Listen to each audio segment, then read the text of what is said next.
So it's like a reset button. Reset button with a bunch of important decisions that need to be made and a bunch of just crazy things happening in the world. You know, that's 2020. 2020 is it's like a bad fall, and we're recovering. And, you know, you got to figure out what's got your best interest and what I need to do, and it's like it's just a restart. But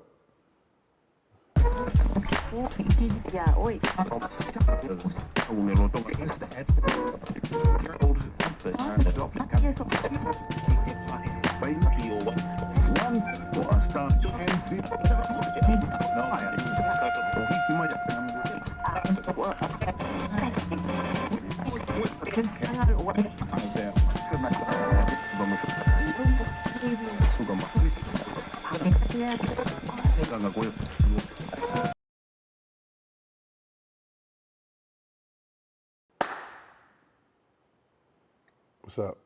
My name is Aaron Draper from North. What's up? My name is Aaron Draper. I'm from North Philadelphia.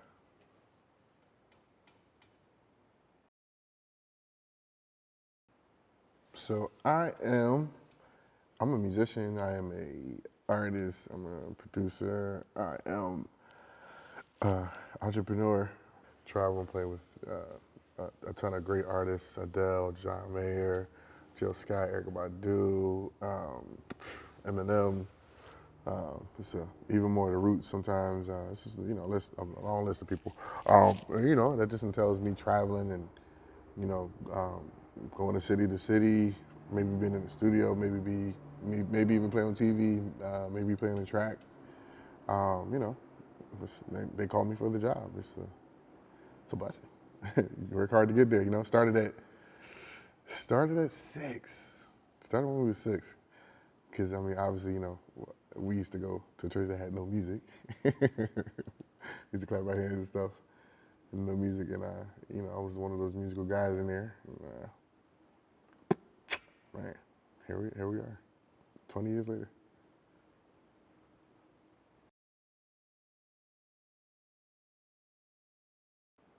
So growing up for me, I have both my parents. They've been married now for 40 years. Michael and Charlotte Draper. I'm the oldest of originally 2, but now 4. I have 2 foster brothers and 2 of my biological brothers. We grew up in North Philadelphia on 22nd Street, 22nd Ontario, in a big old house where we share with 2 older women, Mother Hughes and Sister Hill. You probably remember them. And we grew up there, and we were part of a church organization called Temple Refuge United Holiness Church, which was part of the United Holiness Church movement. And that's where I found my love for music, because one of the churches we would go visit was called Mount Pisgah United Holiness Church, where the pastor was Reverend Harold B. Hayes. And it was great times. We would go visit. They had a band, and my Uncle Dwayne Bowens, and then you had Ben Tolan on drums, and sometimes we would play bass. And I remember that, as a young child, just catching my attention. Every time we go, sit on that front row and just be amazed. And then you have my Uncle Donald Otterbridge, and this is the guy that buried my mother and father, actually one of their older friends. And his church, man, he had amazing musicians, my Uncle Kevin Otterbridge, and at the time, and God rest his soul, Randy Oliver. Amazing. So those guys changed my life back there. Music, it definitely touched that's what moved me. So I had to move with it. I wanted to be a bass player originally, but we had the plan. So yeah.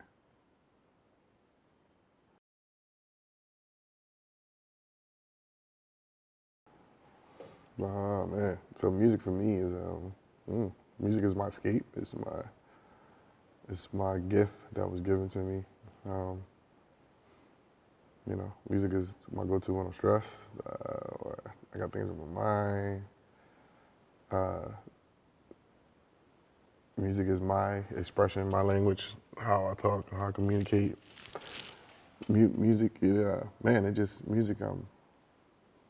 Music for me, I just love how it makes people feel. Even when I'm playing it, like how people are, you know, feeling good or blessed by it or whatever. Just somebody's day be made, because of the favorite, of course, when I'm playing with their favorite artist or whoever, just whatever. It's just great music and it made them feel good. That's always a great feeling because it's all love, and music is love. Music is love. Music is therapy for any and everybody. Think about they use it in hospitals, music therapy, which is amazing. I mean, they just use it. And music is everything, man. It's a lot of power in music, and especially it could get the way to make you feel. Music can bring you down. It can have you sentimental. It can have you reminiscing. It can have you mad. It can have you just like, man, forget it, whatever. So, and that's what music is to me. Music is my superpower, my weapon, my gift.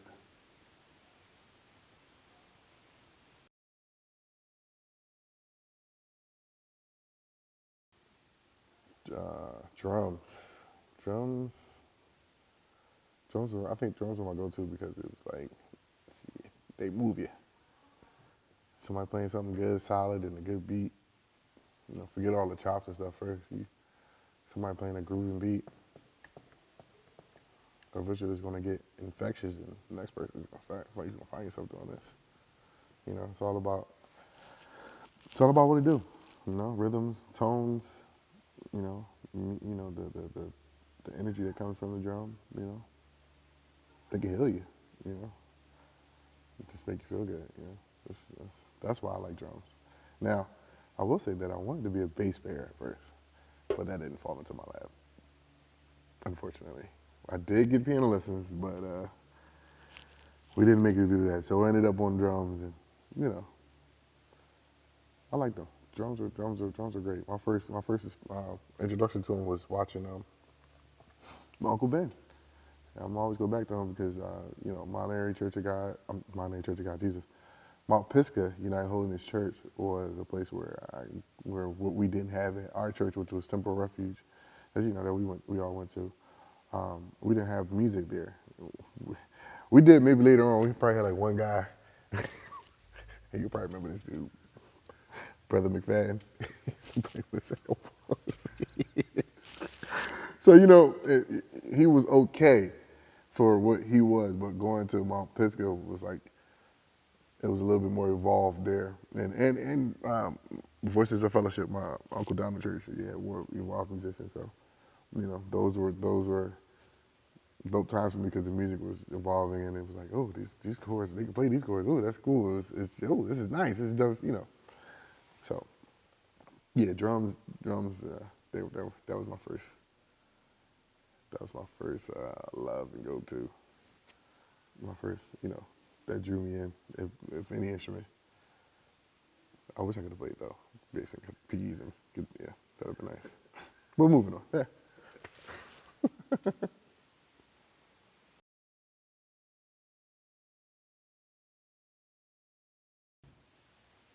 So my first and probably only audition ever in life was 2001, straight out of high school, for a group called the Jazzy Fat Nasty. So Mercy Martinez and Tracy Moore were made up the Jazzy Fat Nasties, and at that time, this was 2001, straight out of after high school. I failed one class in high school. Nobody probably knows this. I failed one class, social science. Had to go to summer school the whole summer, and it was an audition that my friend Morgan had. Back when I really wasn't internet savvy back then, so she put in my name and sent it in for an email to this group called Jazz Fantasy, and which led me to go in the audition. I really didn't know what I was doing. It was. I just went in to see what would happen, and they ended up liking me. One of my big brothers was there, E-Trip, who was there, who was playing before me. So, I got to see a little bit. He showed me and played a little bit, other gig. But went in killed the gig, and that was really like my introduction into the, the whole Roos and Jay-Z plug thing, because that's the year that it happened, 2001. And that's where my life changed, because I then got connected to Amir, and he just gave me music, and started networking. The times was different back then. You had the network back then, not like now with all the internet. So um, yeah, I'd say 2001 was when it picked up for me, and that was like my first and only interview, audition, excuse me, was the Jazzy Fat Nassies. Yeah, Jazzy Fat Nassies at the studio. Larry goes. That was it.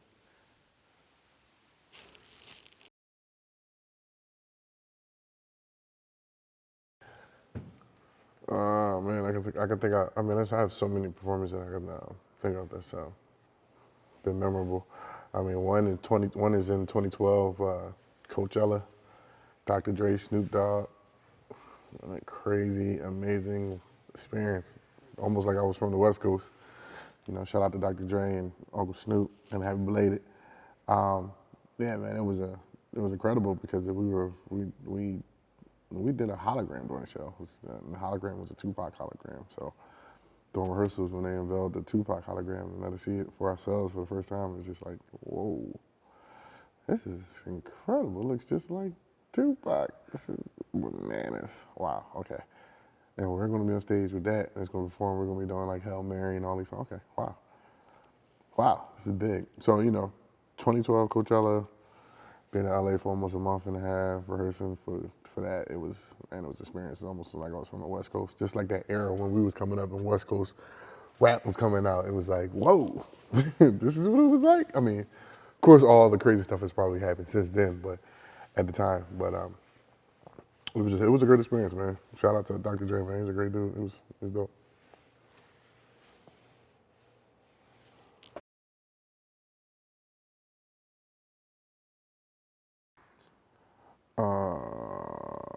Huh. It's not start off any interview. No, I'm just kidding. No, my creative process is, man, I mean, I study the music. I mean, depending on the artist, I mean, it's crazy, because 9 times out of 10, I know the artist and I know the music. So, study,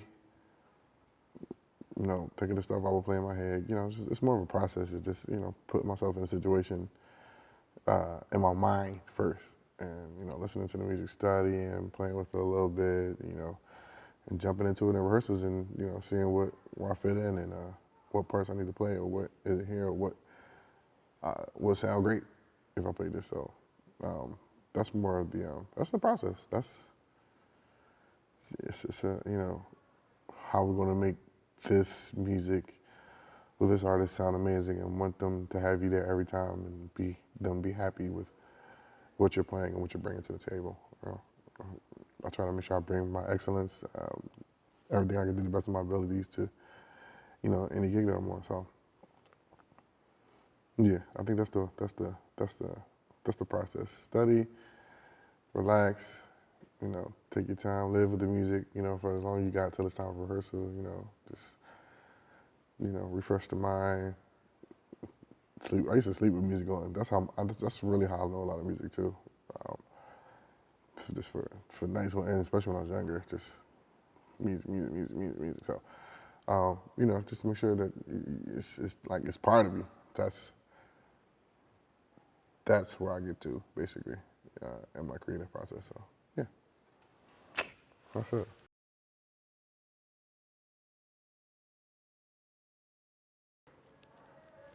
Ooh, 2020 has been rough. I mean, slowed down definitely a lot of my industry, which is the music industry. It's slowed it down to a good halt.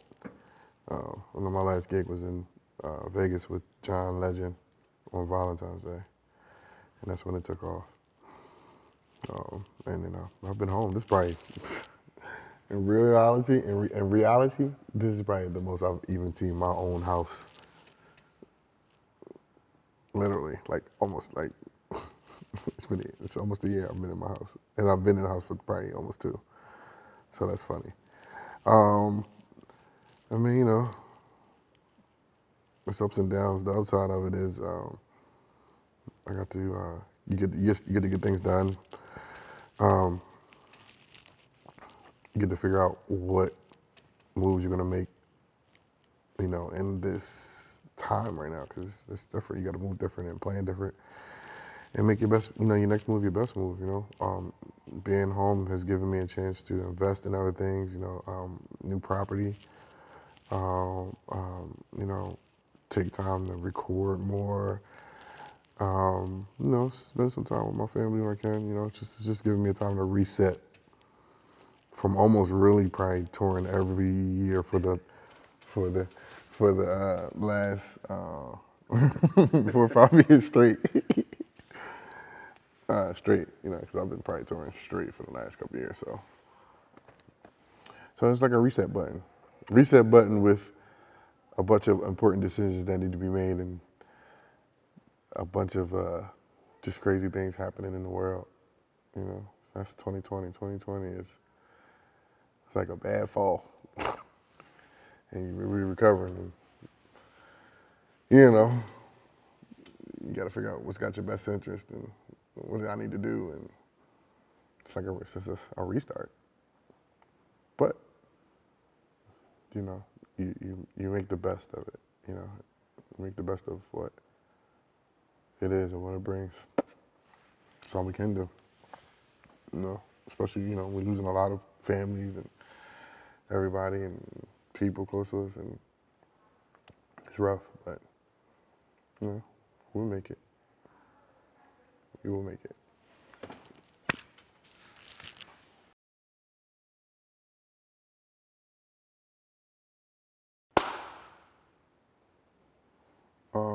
Man, something like that's good to learn is or should be should be learned, and that's retention, feel, and reading.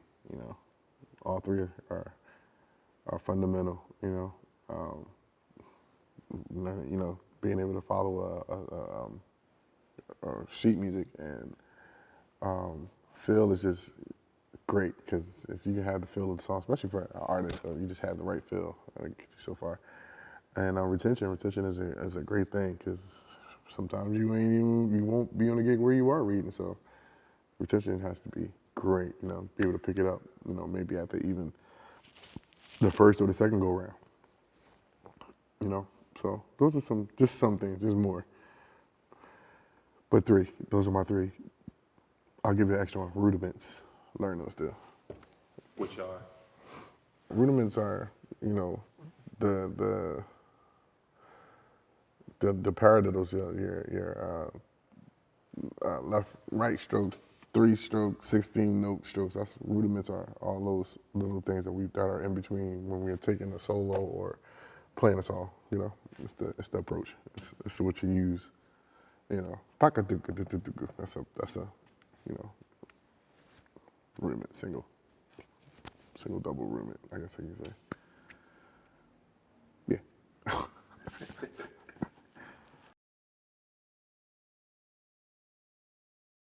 Gotcha. Whenever you're ready, however you want to do it.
I think I just learned that every place is different. Every country's different. People grow up different from how you grow up.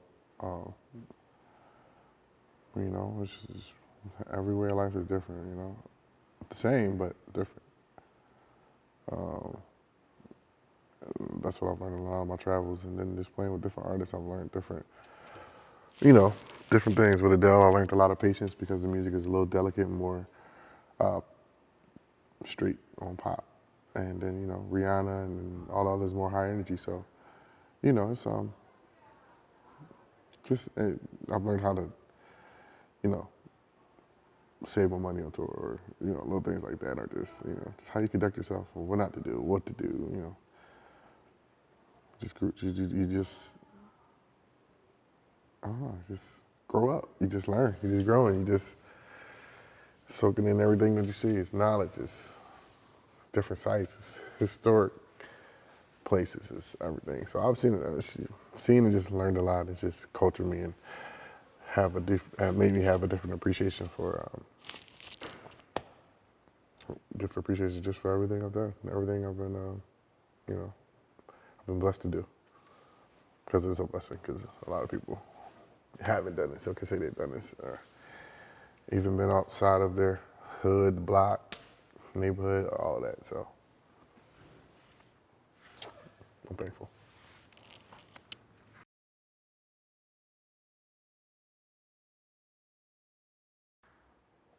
Some of my inspirations are some of my old heads that's been doing it longer than me. Growing up watching them play when I was younger to where they are now, it's like, it's incredible. Omar Edwards, one of my first MDs in the church I played at, and we still do a bunch of gigs together now. He's been an inspiration all my life. He's put me on. I've seen him grow. And, I'm quite sure he's seen me grow. We played in the church band for years, but man, he put me on to a lot of stuff. Always loved. Brian Moore was my first inspiration.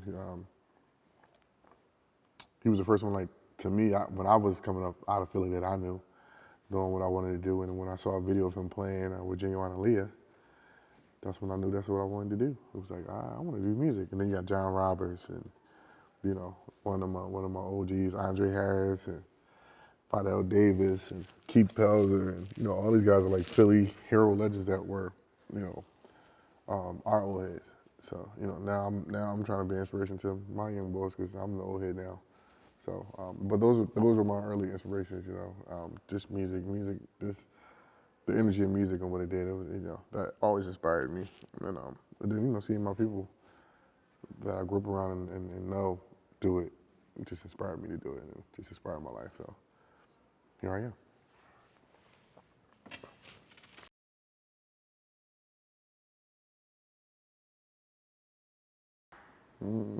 Let's talk about fear. Well, the biggest fear for me was always falling and not having nobody there, or not being able to stand up to what I need to do, But a part of life is failing. So if you fail, get back up.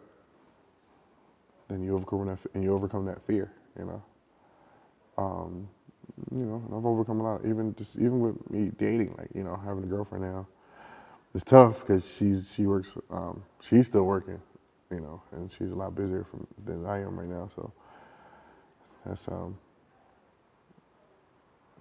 fear of that. Not, hoping it's work, and also we're in a long distance relationship, so that's another thing. So that's a fear. Losing. It not being what you have, it not being what you wanted to be in your head, that's a fear. And I don't know, just I don't really fear too much, but just not being able to step up to the plate and do what I got to do. It's a big fear of mine. And being taken advantage of and knowing that's just like, I can't let that happen. I don't want that to happen. I shut it down immediately, So, yeah. Yeah.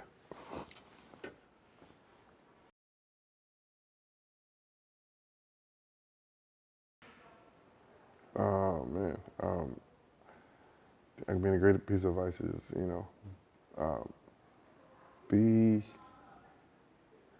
be a good worker, be a great representation of what you want to be, and have respect for people, and it'll go a long way. Watch how how you conduct yourself. People are always watching, good and bad, but always be the kind of person that people want to work with you again, even after it's over. That's how I try to. That's my go-to. Try to be the best at it, and I want people to be able to want to call me again when it's time to go back again. So there you go. Yeah, oi.